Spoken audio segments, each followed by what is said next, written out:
So hi everyone, welcome to Languages and Cultures Research Seminar. I'm Lorraine from the Chinese program.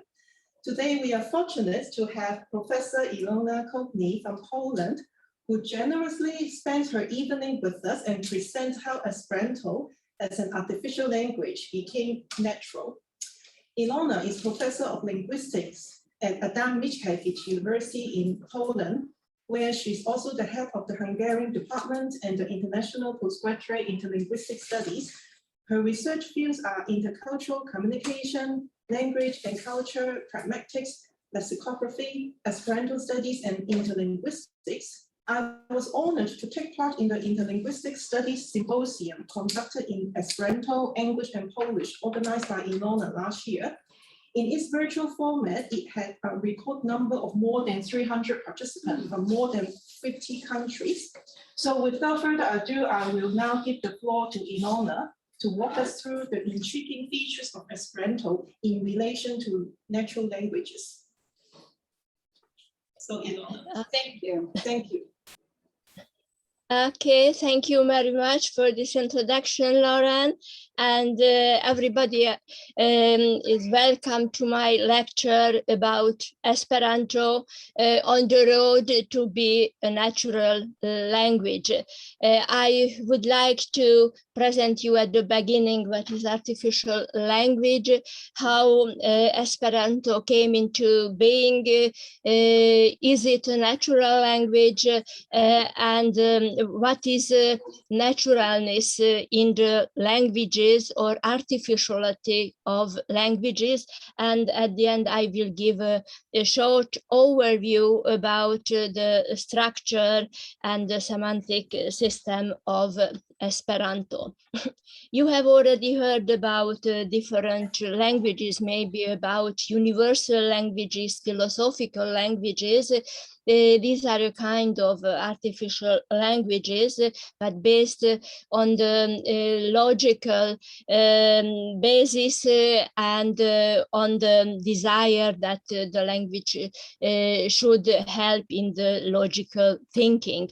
The international languages were created for international communication on the basis of natural languages by the end of the 19th century, or from the end of the 19th century. And Esperanto is the most widespread artificial or international or planned language. I will come back to the term how to call it. Esperanto has already 134 years of experience.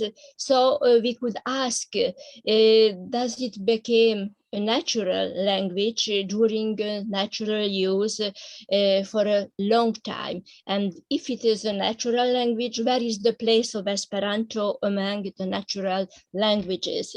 My research is based also on the database Voci. So let's see the term artificial language or planned language. To give you a very short definition, we could tell that an artificial language is a language created by one person or a group. It means that grammar and vocabulary is created. Interlinguists use rather the term planned language, and these terms come from Eugen Wüster, the father of terminology. He introduced Plansprache in German, which came in turn in English planned language. There is a lot of planned languages or artificial languages, not only Esperanto. The first one, or which is considered one of the first ones, is the lingua ignota of Holy Hildegard of Bingen from the 12th century. And from this time until nowadays, there are a lot of artificial languages. Nowadays, rather, the internet gives a home to artificial languages, so-called constructed languages, or shortly conlangs. And interlinguistics, a branch of linguistics, is used from the 30s of last centuries, according to the famous linguist Jespersen. And interlinguistics deals with the research of artificial languages in a broad sense, how ethnic and planned languages function in an international communication, and how the planned languages, mainly Esperanto, can contribute to the optimization of international communication. But you could ask, why create a language? We have already more than 7,000 languages. Why create more languages? So, you know, the human nature is to try imitate nature, and also to create a language. So simply the human curiosity to know how a language is functioning, or for amusement. It is mainly for the constructed languages, for the so-called conlangs. And if you would like to create a language, even you have already a kit for that, a language construction kit. You can find it in the internet. There are also special languages in fictitious words for an artistic goal. We have to think about Tolkien. He created some languages for the imagined words. So Kenya or Sindarin for this kind of elvish languages. And as I mentioned, in the there were some languages created in order to find a tool for the logical thinking. It was the case of Leibniz, for example. These so-called philosophical languages tried to make a logical system, and this logical system in the language could help the logical thinking according to them. But it was not a realistic goal, as we know now. In the 19th century, became the international languages in order to facilitate the international communication. For example, Volapük, Esperanto, afterwards in the 20th century, Interlinguanovial, and some others. So these languages were meant as auxiliary languages or lingua francas in the international communication. So now we shall concentrate on Esperanto as an international language, and see the personal and the historic context of the creation of Esperanto. Zamenhof, the creator or initiator, as he called himself, was born in 1859 in the pluricultural city Bialystok, which was by the time part of Russia. Nowadays it is in Poland. And he was brought up in surroundings where were often conflicts between the people living there, Jews, Russians, Poles, and the Germans. He thought that a common language could help the comprehension between different people. and he began to design a language. He was only 19 years old when the first version of the language was ready. A common language which was easy to learn and which could solve the conflicts. But he had to go to study. He studied medicine, and after the medical studies in 1887, he published his international language under the pseudonym Dr. Esperanto. Dr. Esperanto means somebody who is hoping. He published the so-called Unua Libro, the first book. I can show you a re-edition of this first book, the Polish version. It is a small booklet. We were by the time at the end of the 19th century when journeys and contacts were easier because of the steam locomotive, telegraph, etc. It means that international contacts were able, and there was a real need for a common language in communication. Latin, which was an international language for a long time, could no longer fulfill this role. The vocabulary of Latin was neither enough for the new notions. So how is Esperanto? What are the components of Esperanto? It has the basis of ethnic languages known by Zamenhof. It means Latin, Greek, German, French, English, Yiddish, Russian, and Polish, and especially the international vocabulary of Greco-Latin origin. You can see some words as natio, biblioteco, veni, vidi, bona, intelligenta. And Zamenhof planned a regular grammatical system without exceptions and formulated the grammar concisely, very concisely in 16 rules. He planned also a productive word formation system, which is very good for Esperanto, but also this word formation is based on natural languages.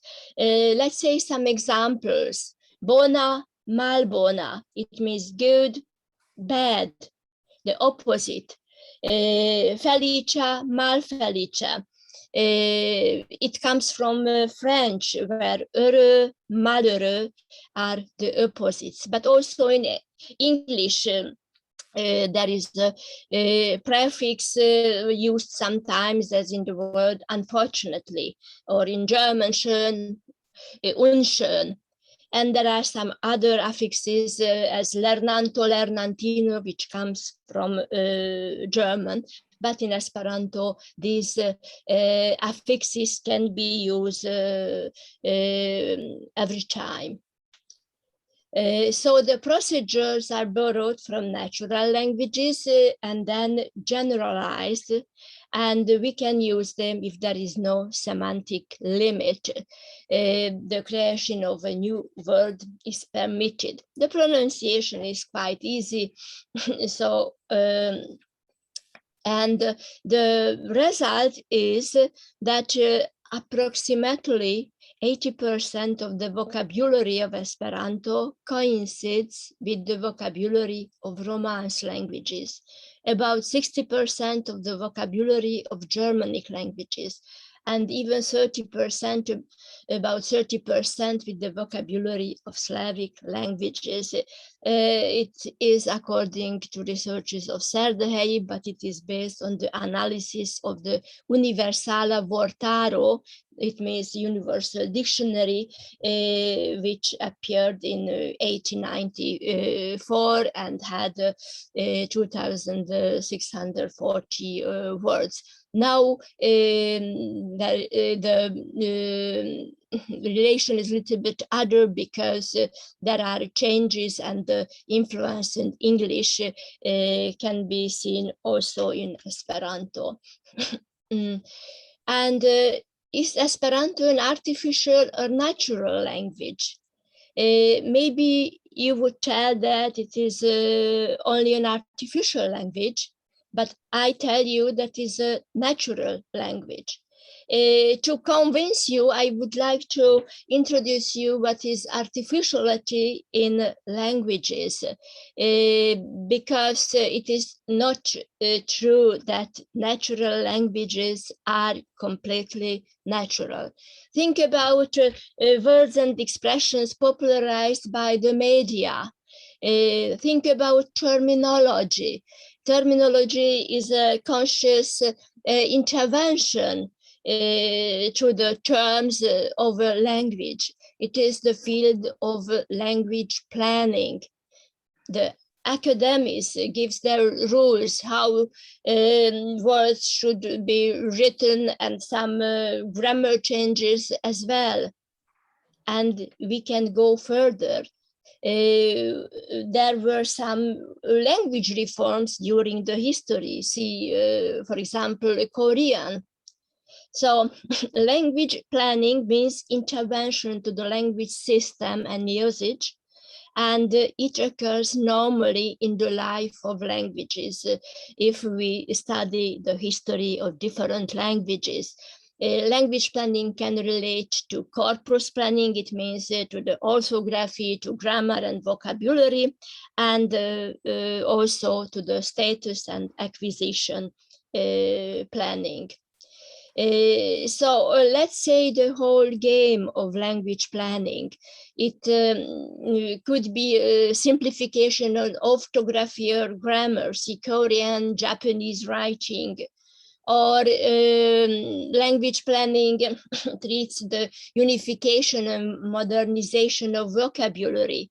You see the renewal of Hungarian language in the 19th century, when new words, mainly in the field of science, would needed in order to function in every fields of the human life.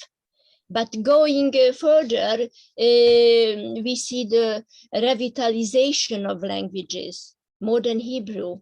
Modern Hebrew, at the same time when Esperanto was born, has experienced revitalization because it was not used during several centuries. So it should have been recreated. And there are normalized languages also on the basis of dialects. The Norwegian came into being also artificially on the basis of dialects, or Indonesian, Bahasa Indonesia, it also created language, so it is some kind of artificial language. And if we go further, we can have language planning on the basis of existing languages and generalization of their features. And it is already the category of the international planned languages as Volapük, Esperanto, Ido, Interlingua.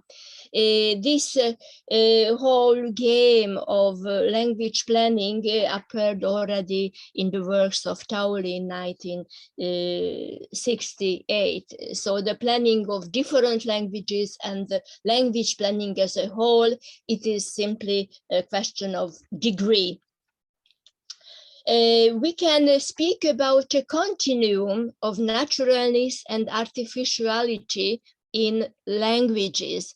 If we imagine one extreme, the ideal natural language, and the other extreme, the artificial language, completely artificial language, we can place different languages in this line.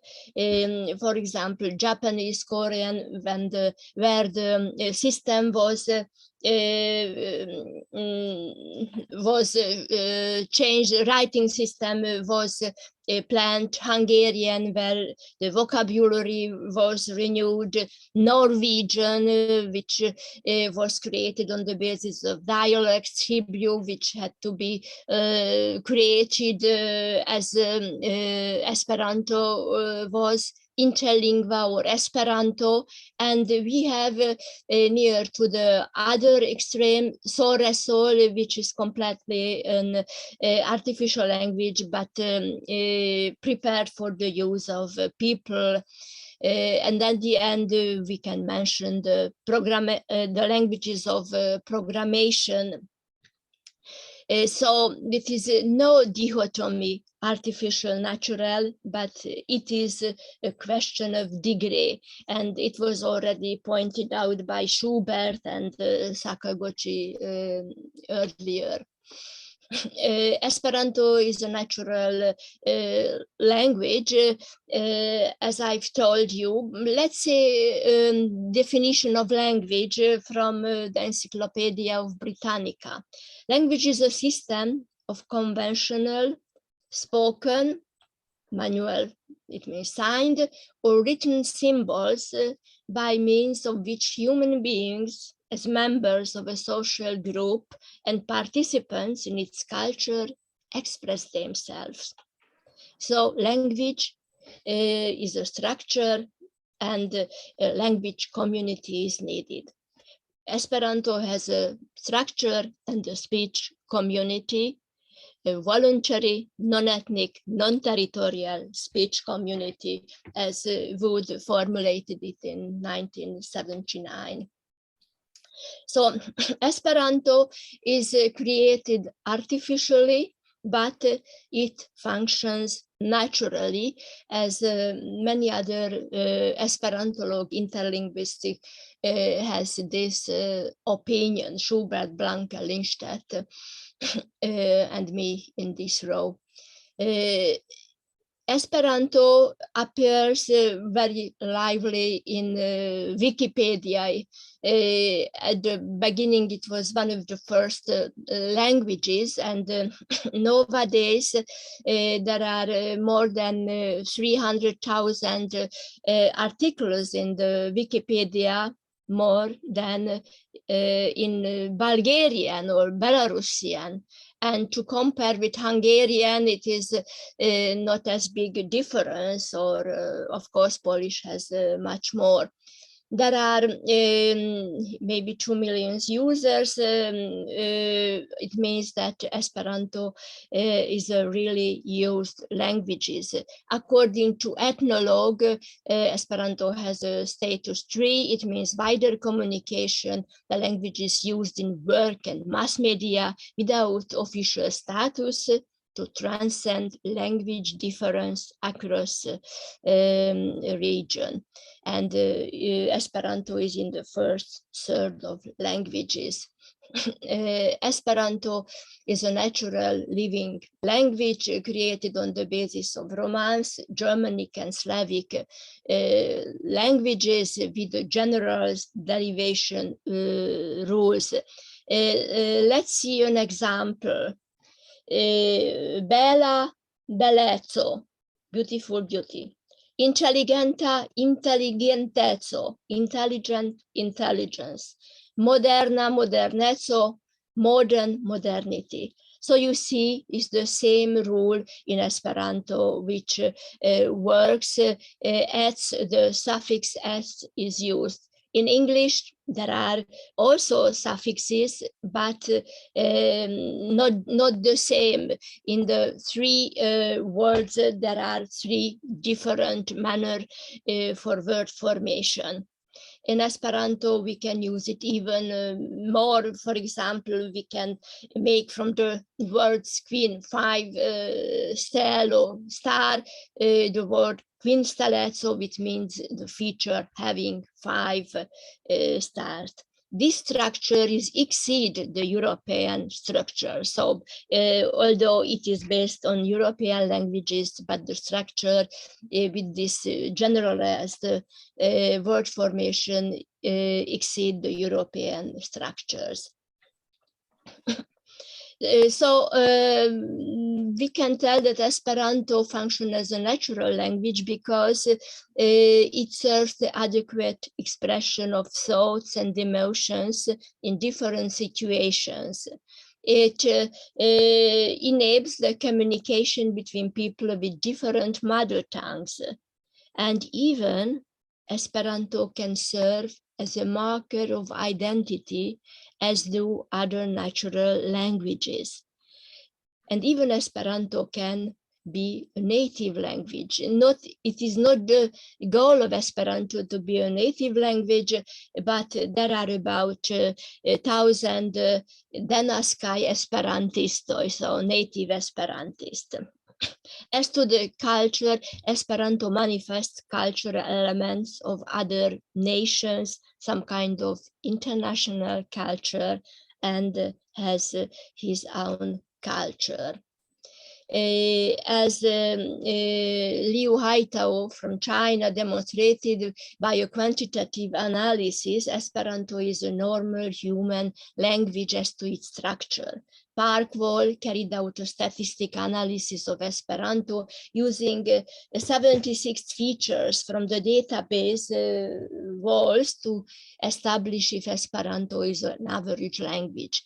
The index he found was 45%, so not the most average language. We can ask, however, have all features at the same level importance? And does the typological frequency mean a facility for language learning? My research on Esperanto relates to different linguistic levels in order to find the place of Esperanto among the natural languages. And now we shall have a very short overview because we don't have enough time to more. About the phonetic approach to Esperanto, it has 27 phonemes, and this number of phonemes is close to the average number of sound inventories in different languages. For example, in the database APSID, an international language could have even less, according to Trubetskoy, and even there are existing languages which can do only with 11 sound, but there are only 2 such kind of languages, and the maximum size of sound inventory is 141. So Esperanto is an average language with its 27 phonemes because the average language has between 20 and 40 sounds. The vowels are the most common, the cardinal vowels. This A, E, I, O, U occurs in nearly 90% of languages, such in Spanish, Russian, or Japanese. The consonants are more complicated. There are some similar consonants, voiced and unvoiced one. Here you have some examples, even R and R is existing. So rectoro and lectoro can make some problems for Japanese people. But the stress is regular, always the next to last syllables. So in some, there is a facility in speaking and understanding Esperanto. Also, the orthography is regularly, and there is an extremely close correspondence between sound letter. So Esperanto is easy to learn from this context. According to morphology, the stems in Esperanto can be realized in different parts of speech, and it's a little bit similar with Chinese, how Piron said also, but in Esperanto there is always a suffix to realize a given part of speech. Let's say an example. San, this is health, as a noun with the ending O, health, as a word with the ending sani, be healthy, as an adjective sana, healthy, and adverb sana, healthily. And this derivation can function every time. We have another example with lego, legi, lega, lege, also for noun, verb, adjective, and adverbs. There are some problems also, and Esperantolog can have discussions about some problems in the language. The morphemes are always invariant. There are two declensions. There are two cases in the declension, and the conjugation involves three tenses, three modes. No person or number marking is. So the conjugation is here. Parolis, the past tense, parolas, present, parolos, the future, and also with the moods. In Esperanto, we can have the phenomenon of compositionality. It means that if we put together the stems with affixes, the complex words, the meaning of the complex words often can be calculated from the meaning of the elements. So mangilo, from manj, eat, and il, tool. So a tool for eating is a cutlery. Musicilo is an instrument, a musical instrument. Scribilo, scribi is for write, and the scribilo is a tool for writing. So always system and suffix. But the language is functioning as a normal language. And in normal languages, the lexicalization is a normal phenomenon. So if you have a look to tranquillo, which should be every kind of tool for cutting, but practically it means knife. Another suffix, lernanto, person who learns, leganto, and so on.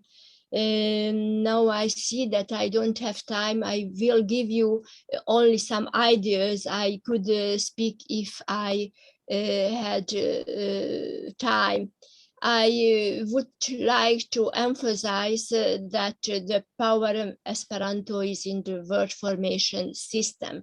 From a given word, for a given stem as learn, we can make up many words, and this word formation is working for other stems as well. So from learn you can make up word as pupil, pupils, diligent, school, learning tool, make learn, learnable, to be learned, verse learning, learning material. So words which are not existing as one word in English. You can see that everything possible morphological level can be done. Only semantics restrict the process. It is a great, it results in a great economy in the vocabulary. Regularity can relate to simplicity and complexity. And now I show you a part of Esperanto which by its regularity results in a more complex system than we have, for example, in English or German or even in Hungarian. The participle system has a complete paradigm. Also in active and passive forms, we have the past, present, and future. And not everything is existing as you see in English. Even here, there are some interesting phenomena which are discussed in the among Esperantists. The syntax is also quite transparent because there are clear endings. For example, the alta homo parolas rapide. So the adjective, the noun, the verb, and the adverb have their endings, and the structure of the sentence is really clear.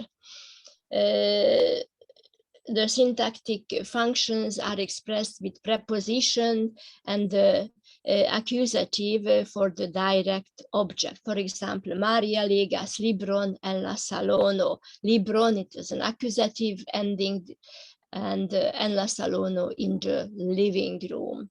Free word order, but SVO is often used. So I won't speak about agreement or the place of subordinated clauses. In summary, syntax is transparent. It is very important. And the semantics of Esperanto is a really interesting field. Esperanto is based on the Romance languages, first of all. And the first book which I can show you had a small dictionary on this part. So a big A3 page, which was the dictionary, and without definitions, but the Esperanto words, stamps tell you the truth, were given by the translation in different languages. So these are the prototypical meanings in order that people from different cultural backgrounds could understand each others. There was a tendency to decrease the polysemy. For example, from the word table, 3 other words were created. Tableau for table, tabello, as you have seen before, this tabello of the participles, and tabulo, blackboard or whiteboard. But not every ambiguity could be annihilated, because it is a language used in a speech community, so it couldn't be a sterile language. And even there are the possibility for word games. For example, mia collego havas kolegon, and the first collego is my colleague, and collego, where egg is an affix, an augmentative affix, means a big neck. So there are a lot of word games in Esperanto. There is also the phenomenon of metaphorization. We can tuši problemos, or touch a problem, or to tell somebody via zeno, you ask. It is a normal process inside the speech community. And Ferdinand de Saussure predicted this, that is, if Esperanto will function as a normal language, it could not avoid these phenomena of normal language usage. There is also a phraseology, but it is more transparent than phraseology of English or German. For example, "Gis osta Esperantisto," an Esperantist to the bone. So an Esperantist who is always an Esperantist, or "Eterna commensanto," an eternal beginner, "Congressa et zino," a congress wife, and so on. There are the semantic complexity in some is less, but the expressive power of Esperanto is present, and sometimes it is even greater than in natural languages. For example, we can tell "LTG," stand up, "Lito" is the bed, come out, to be coming out of the bed. So these are special words in Esperanto. It is a very fascinating field of languages, how the word is segmented, because it shows the different word views in different languages. Is a difference between arbo, tree and wood. It is existing in Esperanto, arbo and lingvo, but it is not in all languages existing. In Hungarian, we have only one word for that. So the differentiation between living and not living is a specialty of Indo-European languages and also in Esperanto, but not for Hungarian or some Asian languages. And now sentence about pragmatics. Esperanto as a language functioning in an international context must be a low context language that interlocutors with different cultural backgrounds could understand each other. And as Esperanto is a chosen language for the members of the speech community, there is a solidarity among the members of the community, and this results in a familiar forms. It means that normally people are addressed by their personal names, and Esperanto has only one pronoun "vi," as English has only "you," but French, German has two categories to address to other person, the formal and the informal one. The form of politeness are simple. And now use of Esperanto in intercultural communication, which was the topic of our symposium last year, and then I had a lecture in this field. Very quickly, I have to tell that Esperanto is a language created for the purpose of international communication. So it is an alternative to English somehow, rather in friendly context. And Esperanto is characterized by neutrality, and there is no inequality between native and foreign speakers. The flexibility, the regularity, the transparency, and the cultural inclusiveness helps maintain equal rights in communication, and also achieves efficiency in the use of learning resources. It means that the learning of Esperanto is about 5 times faster than for other languages. Of course, it depends on the mother tongue of the learner, because not for Asians, it is not so easy than for Europeans or for English speaking peoples. And to conclude, Esperanto is a planned language, has generalized rules and a low degree of complexity on every linguistic levels in comparison with natural languages.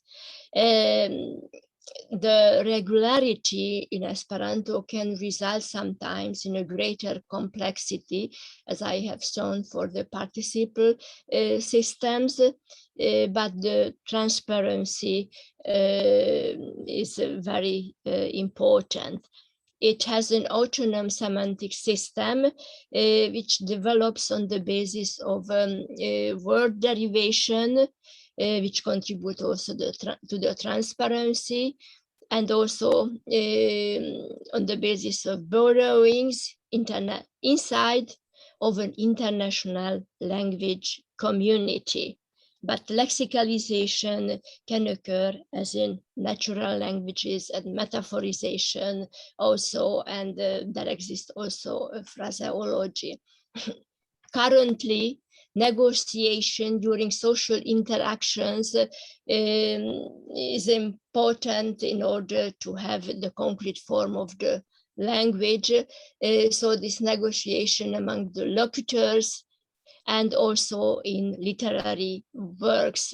So it is a sign of natural language. And I want to turn your attention that the research on the development of Esperanto can show how some linguistic processes can take place. So thank you very much for your attention. If you have some questions, so I try to answer. Thank you very much, Ilona. We can open the floor for. You have to just mute yourself there. I mute already. Yeah, we open the floor for discussion. Instead of using the chat room, let's just do it verbally. I will moderate the Q&A. I don't know if there are people there. Oh, Yeah. maybe. We have a question in this room. Yeah. In our boardroom, Ringgit. Hi, thank you for your talk. I just wanted to ask a question. So you said that Esperanto has a native speakers at this point. So how do you say that this speaker is a native speaker and then the other speaker is not native speaker? And is there any methodology that can differentiate between the two? So native speakers know well language, every part of the language, and foreign language speakers has some lacks in the vocabulary, in the grammar, and so on. Speaking, the speech, the conversation between a native speaker and a not native speaker is not on equal basis, because sometimes not native speaker can not express himself or herself on the same level he or she wanted to, and on the other side this person can't so good understand everything which was said by a native speaker, and so the communicative goal could be not always transmitted and accepted by the other person. I do have a follow-up question about this. I don't want to take up all the time, I guess. But let's see if there are other questions. Are there any questions in the Zoom room? Go ahead. Can I continue then? Yeah. For example, see, it's the difference between Pidgin and Creole, right? Yeah. And for example, the Nicaragua sign language, right? It started with just a come up with a kind of vocabulary among the kids, they were kind of make up shift. And the next generation using the same vocabulary, but they turned into the completely different grammatical system, right? And that's why we can say, wow, this is the second generation is becoming a native speaker. So, and then what you just said to me is not enough for me to really be convinced that there is a native speakers, because I'm not native speaker of English, but I can express, what I want to say. But I'm not nearly, closer to what Peter would say. If somebody presented to me the English sentence, is that really the really good, sounds English sentence? Many areas that I still don't understand, right? So and then only to the point, we can see, oh, these are the complete different, grammatical system up here, and then I don't think we can say that Esperanto have a native speakers. I mean, definitely, lively language was a living language. So for the Esperanto living language being used, that's fine, that's great. But I wasn't so convinced about, you're saying that Esperanto has a native speakers. There are Esperanto native speakers, but their role is not the same as the native speakers of ethnic languages, because they are living in different countries and they are using the language with their parents. So they are not a subgroup of the Esperanto speakers. Esperanto mainly is a second, third, or fourth language for its speakers, and the norm is given by the not native speakers of Esperanto. So Cecilia, you want to follow? Well, it was sort of like she hinted at that, I think. For me, what is fascinating about a language like Esperanto or another one is precisely the fact that, or it remains interesting precisely as long as it does not have native speakers, in the sense that if you think of the romantic, idea, at least in the German context, I don't know in other contexts, but of a native speaker, meaning belonging to a particular community that is original, that is natural, right? So you create almost the opposite, right? It's almost like saying, first I create the language, and out of the language, then I shape a particular community that will agree to speak this language. So it's sort of like, politically speaking, it's the reverse, right? It's quite the reverse, right? It's going against the notion of native natural, right? Precisely. The moment that we start actually wanting it to become, or maybe does naturally, become spoken in a more natural way, then the twist falls apart, and it becomes a little bit more like, you could say, Christian and these other kinds of languages, right? So that was my observation. I mean, I really think that what is interesting about Esperanto is this idea, first I have the language, and then this idealism and the language will create the community that I really sort of am looking for, right? And that will overcome all of the differences. But it's almost a philosophical, political goal, right? And so some people say Esperanto has failed in that regard. It becomes, like you say, then a way of maybe maintaining the optimism or the idealism behind that, but it hasn't carried it, I mean, we can't see necessarily the impact or the effect at that level, like politically speaking, right? Other than within that community, probably, right? But it hasn't spread in that sense. So mine is just a comment that I find interesting, that aspect, and I wouldn't want that to go away. Actually, this is also what attracts me in Esperanto is because of the precarious nature of it, the tension within it as its birth, right? It has to convince people that, oh, it's a natural, you can just use it as a natural languages. But once if and when Esperanto becomes really natural, it will end up having the same problem of natural languages, like illogical, lots of some exception, too many things to remember. So you need to, in order for this language to survive, or the legend to go on, you need to maintain a balance, right? And also the community, if you have a community of people speaking Esperanto, well, how are you going to name them? You don't want to name them as a nation, a country of Esperanto speakers. And because once you fall into it, you will fall into the trap of the ideology of nation state, linguistic nativism. So I feel this kind of tension is very interesting. It also makes this language precarious, because we all know that languages are the power behind languages, right? Some, obviously English and other bigger languages have more capital power, but Esperanto, you really don't have that behind it, but it still keep going for such a long time, just because of people believe in it. But this group of Esperanto speakers are not really a nation, a country, and that I think is very interesting. It's just my comment.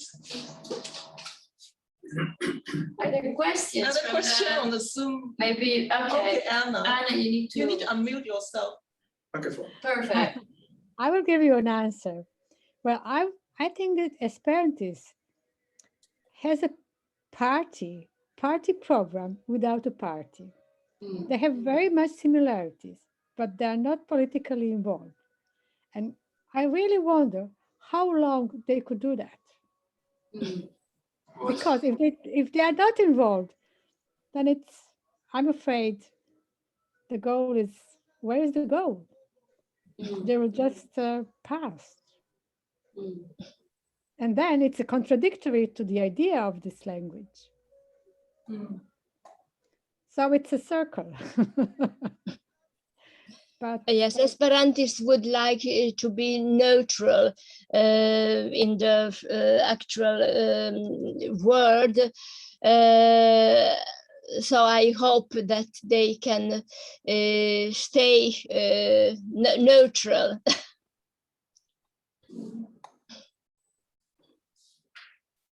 Other comments for audience in the Zoom? I think, yeah. You want to repeat? Yeah, I think How sophisticated the conversation we can hold in this Esperanto. For example, the reason I'm saying is, the English, let's say, verbs to strike, right? I can strike the telephone, right? Or she strikes me as a nice person, or like, we as a worker striked, so, each word can, develop into a different meaning. And then each language has a, developing, out of the vocabulary to different meanings, right? And then because of those subtle development, we can have a real sophisticated conversation, right? How does Esperanto deal with, how much, sophistication that, conversation by the Esperanto can really hold?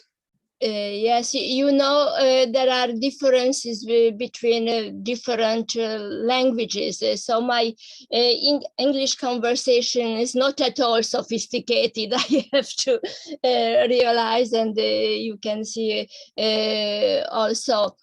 So not the same level of sophistication can be translated into another language. You can't find the same differences if you would like to translate an English text into Japanese or Hungarian. In Esperanto is quite enough sophistication to discuss about everything. And as I've said, because of the word formation, sometimes even there are more possibilities. We can express nuances in Esperanto, which is not possible in some other languages. So the language has its tools to be used in every situation, and in different fields of the life, and to be used also at home. There are Esperantist families using the language in everyday practice. And as a linguist, I can use Esperanto to contact colleagues all over the world. So also personal use and professional use is in Esperanto possible. We can take one more question, Paola.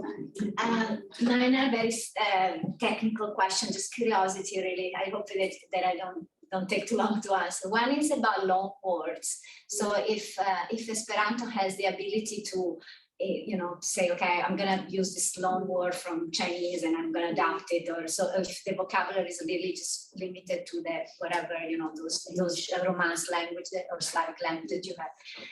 As part of being a tool in intercultural communication, and natural language have the ability, right? In Italian we say computer, we don't say cervello elettronico anymore. So we have a lot of loan words from other language. And the second one was about the article.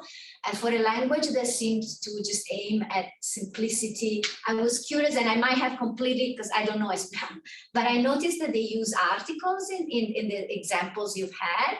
So I was wondering, why does Esperanto, I mean, I don't know if you can answer that quickly enough, has the use of article, which seems to me a complication that has been used in some languages, right, that really has been proved to be not really necessary.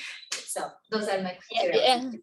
Yeah, yes, you're right. Article is not really important for a language, but Zamenhof planned it, and it is that's why also interesting that in Russian and Polish there is no article. So I don't know why he put it. We can find some problems in Esperanto, but I think it would be very difficult to plan a language which is ideal from every point of view.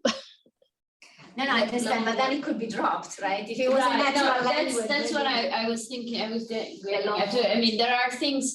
You said it's a living language, right? So if that becomes an obstacle, then that part could be dropped, or a loan word, and loan words can be brought in, right? So from other languages.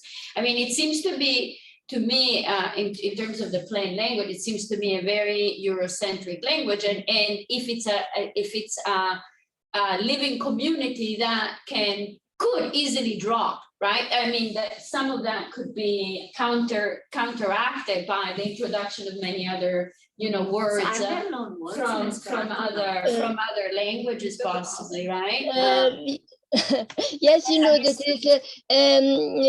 eternal problem if international language should borrow words from every languages of the world. But in this case, it wouldn't be a better language, but it wouldn't be understandable for nobody. That's true that the vocabulary is based on European languages, but I didn't have enough time to show you that the grammatical system, this agglutinating system of Esperanto is much more than the European languages have. So, for example, I am a Hungarian, living in Poland, and Hungarian is not an Indo-European language, and it is an agglutinative language, and there are some similarity between the system of Esperanto and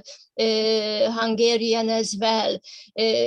So the vocabulary is European, but the grammar exceeds this European approach. So in this kind, it's has a special combination and it has an autonomous system for itself, which is easier to understand for European people or for American people. But if we compare the languages, how is the language for Asian people? So we can see that comparing with other European languages, Esperanto is easier for them as well, because of the regularity, because of this system that a stem could be realized in the different part of speeches.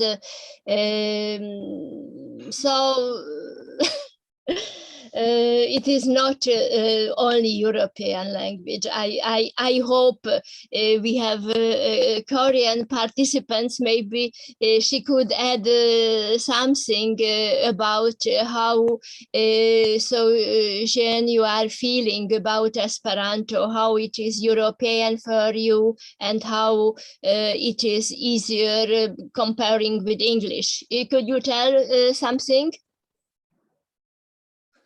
I don't know if. Bonvolu, Jen, dirujon. You have to unmute yourself if you want to speak. Eble vi volus paroli Esperante, ĉu ne? No, because sometimes, you know, I can compare the conversation in Esperanto in other languages, so it is easier to understand each other. She comes from Korea, me from Europe, and in Esperanto it is easier to understand each other than it is in English. The words are more transparent, the sentences are transparent, so it's easier to understand, and there is there are different possibilities to express some nuances. To come back to the previous question. Okay. Yeah, I just want to make it a little bit clear. So, Ilona, do you mean that for Esperanto, the grammatical structure is not that European, but in terms of the long words, the vocabulary, Esperantists would like to keep their own way of making new words instead of just incorporating a long word from other Latin languages? Is it what you mean? Pardon, that was a question to me or not? In your explanation, yeah, to you, do you mean that in Esperanto, Esperantists try to avoid long words? Mm-hmm. But the grammar of Esperanto is not European. It has some Chinese, Asian elements in it. But in terms of the foreign words, Esperantists try not to do it. Mm-hmm. You say? The long words. There are some long words, that's true, but there is a small amount of affixes, and if we know well these affixes, so we can decode the longer words as well. And the stress as well helps to find the end of the words and clear endings at the end of the words, to place the words in the whole structure of the sentence. So I can tell that I am speaking 6 different languages. And after my mother tongue, Hungarian, I can best express myself and communicate with others in Esperanto. And even I can add that speaking the other foreign languages, I have to adapt myself to the language. And if I don't manage it always to adapt myself well to these foreign languages, so I make mistakes or just make up words which are not existing in a given language, and it is ridiculous. But if I am speaking Esperanto, that is the language which adapts to me. If I make up a word, which I can do according to the rules of the language, it is my style. And I think that another person and the other end of the world, as in Korea or Japan and so on, can understand it. And I am not ridiculous, but simply that's my style, expressing something according to the rules of the language. So that is a big difference between speaking a foreign language or speaking Esperanto as a second or I don't know which language. Yeah, that's a very nice way of phrasing it. Yeah. Thank you very much, Thank Ilona, you. and thanks to everyone who are listening on Zoom. And yes. Yeah, thank you very much, Thank you. Rosa. Thank you. Thank you very much for the invitation. Good night. So Have a good night. Yes. Yes. Thank you. Have a nice day. Yes, thank you. Thank you. All right.